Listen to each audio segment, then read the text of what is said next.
Survivor 44, Week 9. We are coming off the whole Danny saving Franny vote from last week where he used his idol to save Franny, and it worked out all well. It worked out perfectly for them. They were both safe in the end. Danny was safe.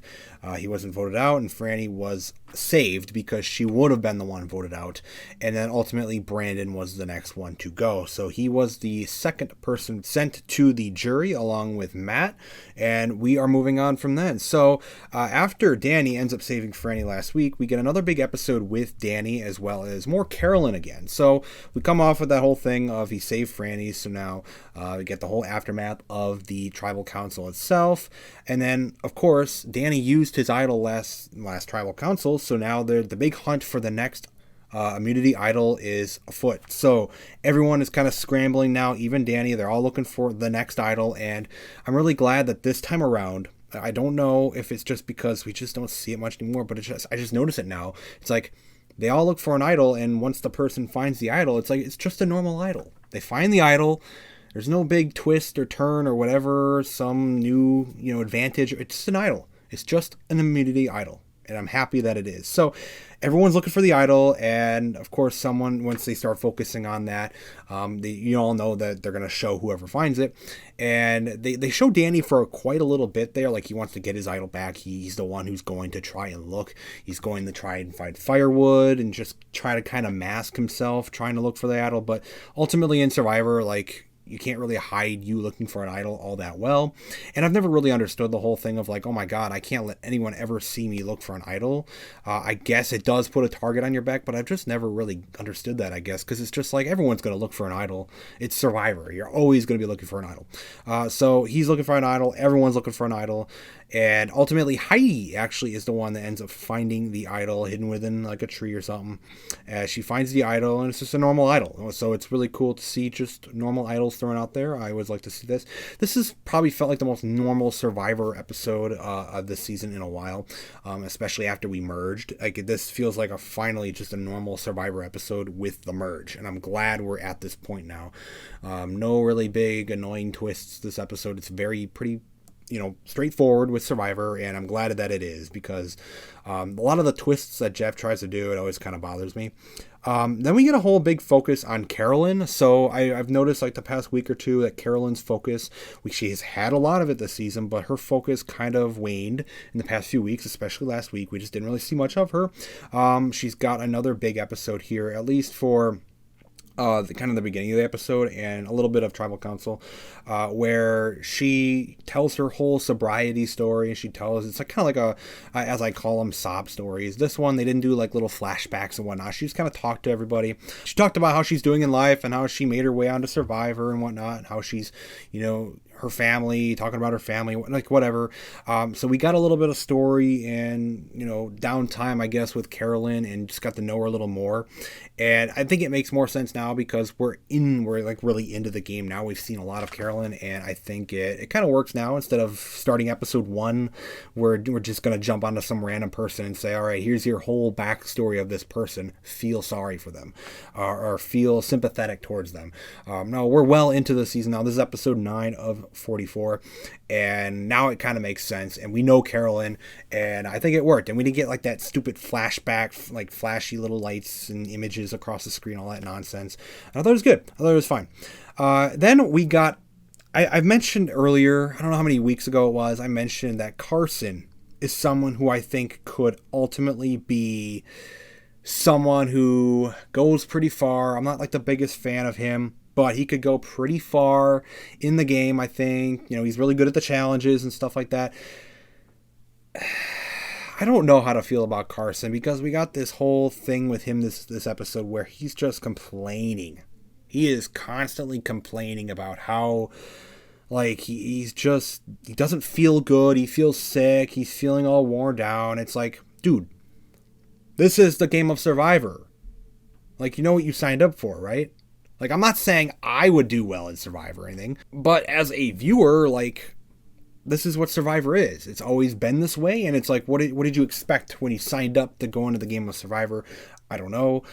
He just seems kind of.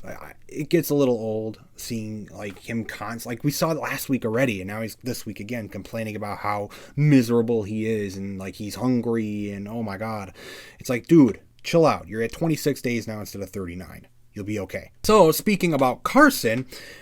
We go into this whole thing. The whole tribe gets a little note before the challenge itself, which is a normal challenge. Thank God, it's just a normal individual challenge. Finally, before we go to the challenge, the tribe gets a note saying that we're gonna do the rice thing again, where people can sit out, and if there's a certain amount of people that sit out of the challenge, they can get rice for their tribe. And I haven't really been bothered by it, but what ends up getting mentioned by Danny is actually very spot on, and it's like, yeah, like. Why should you have to sit out for such an important thing? Like earning immunity in this game is very important. And, you're going into the final 8 here after this vote. It's like, getting that immunity necklace is extremely important. And it's very valuable in the game, especially if you feel like you're on the chopping block. And they all kind of contemplate before the challenge itself. They don't know what it is yet, and they don't know what the weather is going to be during that challenge. They're all kind of considering, like, we don't really want to sit out. There's many of the people don't want to sit out. And then you got Carson over there complaining, like, oh, but I'm hungry. Please, guys, please sit out for me because I'm hungry, please. And then Danny makes a statement, like, it's kind of like the eye on the side thing when they talk to the camera. He mentions that, like, dude, it's kind of embarrassing whenever you see these people sit out of the challenge to get a bag of rice. And it might sound like a little harsh. It did come out a little harsh sounding in a way, but it's kind of like the truth. Like, it's the truth of Survivor. Like, dude, come on. I've never really liked it that much. I haven't been too bothered by it, but he makes a good point. Like, you're really going to sit out for a bag of rice in the game of Survivor. Like, I know it's for the tribe and all, but it just, he mentions like you're really doing it for yourself. Like, you want the bag of rice, you're just going to sit out because you're hungry. It's just kind of, I think he made a really good point, and I'm glad he made that point. And then going into the actual challenge itself, we basically get that same exact debate. It actually goes on for quite a while. Jeff is mentioning to them that you can have 4 people sit out and the tribe will get a bag of rice. And it is very, very difficult this time around. There's not like 4 people that immediately like, all right, I'll go. Carson obviously is like one of the first people to go because he's having such a miserable time. And then you got other people that you get this big contemplation for like a good few minutes there. And then you got Heidi, Kane, and Laura. Ultimately, they are the ones who sit out. So you do get a bag of rice. And, Danny tries this whole little thing where it's like, oh, I won't vote you out if you sit out for rice, I won't vote you out. Don't worry about that. I don't know what he was really trying to do there, but he does mention that. But obviously, he's not sitting out. He even made the whole statement earlier. It's kind of embarrassing to sit out for that. And he doesn't sit out, and he participates. So 4 people sit out, and they get a bag of rice, and then the challenge proceeds. And it comes down to Danny and Franny in the challenge. And ultimately, Franny is the one who ends up winning the immunity challenge. And Franny's actually pretty good at these challenges. It's been pretty clear now. I think she's won 2 of the individual challenges, I believe. And we just kind of started them. So she's doing pretty good on challenges. She's a pretty good challenge threat. That could be a threat for her going into the game later. But she does win immunity this time around again. Danny almost won it, but ultimately he did not. They had to hold like a ball against like a wood plank with like a stick, and then they had to balance on one foot. That was kind of what the challenge was. And then it started raining during the challenge too, and it made it kind of tricky. So I guess I kind of understand maybe some people sitting out if you feel miserable to begin with, and then the weather's terrible and the challenge is extremely tough, which they should be and are. I guess I get it, but it's like, yeah, I kind of get what Danny was really saying about the rice. I really do, and I kind of agreed with him. But after that, Franny is the winner, so we are going to debate who is going to go home this time around. And this episode was weird because there were so many names getting thrown around. Now there's this like whole massive thing where there's like 3 people left of each tribe, and there's just this constant battle between the tribes within the merged tribes. So we're merged, but we're still in this whole big battle of like which tribe is going to overcome the other, and who is going to align with the other tribe. Which 2 tribes are going to come together and take out this person from this tribe. And it's like there's so many names getting thrown around. You got Heidi's name thrown around. You got Kane's name thrown thrown around, Danny's name thrown around. You just got so many names thrown around, and I didn't really go into Tribal Council knowing who would really go. Like, it was just a constant back and forth of who would really go. I know Franny wanted to get out, like, Yam Yam or Carolyn or something like that. Like, she wanted to target them, and it was all over the place. And the two names that really started to pop up at the end there, right before Tribal, were Kane or Danny, and that's kind of what I assumed going into Tribal Council, and that is kind of what it was. But before Tribal Council, between all the bickering and contemplating who we were going to vote out, Jamie is constantly bragging about her idol, which Survivor is very, very clear. They make it very clear that it's a fake idol that she has, and she's super happy that she has this idol. They even have this one moment where she's talking, and she's like, "Oh my God, I have my idol." She's so excited about having her idol, and then they bring up the little thing saying one fake idol. She has one fake idol, so she's got the fake idol from the cage. It's pretty funny. And before Tribal Council, she actually gives Kane her fake idol, and they're wondering who is going to play this idol. Is someone going to play this before Tribal? It's always funny to see them play their fake idols because it's like, it's not real. It's not real. It's always funny they're super safe. They think they're super safe. They play it, and then their world comes crashing down as they play it. So Jamie gives it to Kane because they're worried that there's going to be the advantage that knowledge is power, and someone's going to know and then take their idol. So everyone's swapping advantages and idols right before Tribal. And right before we vote, right before everybody votes, it's so old. I think I've said it's really old before too. They do this every season now.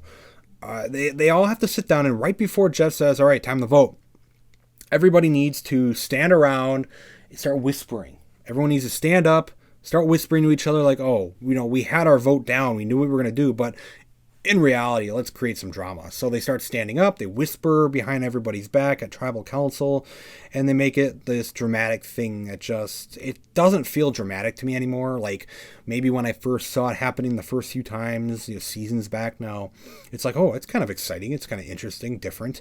Everyone's kind of whispering and, debating and choosing who they're going to vote out, like right there sitting at Tribal. It's like, oh, that's different.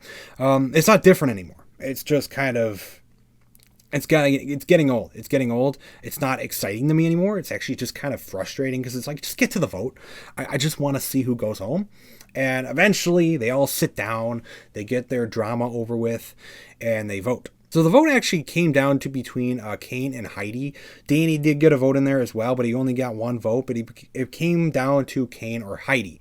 And ultimately, Kane was the one voted out in this episode. And he left with, I believe he left with Jamie's fake idol. So the fake idol is now out of play. So I suppose no one really got that whole play of embarrassment, pulling out the fake idol, playing it, and ultimately it being fake. But also, he leaves thinking he left with a real idol. And I think the look on Jamie's face is like she looked and saw, it's like she thought he left with her real idol. They both thought the idol was real. In the end, no one knows it's fake yet. It wasn't real. It was fake. And Kane is the next one voted out. So he's the third person of the jury this week. And it felt like a pretty good, normal episode of Survivor this week. It really did.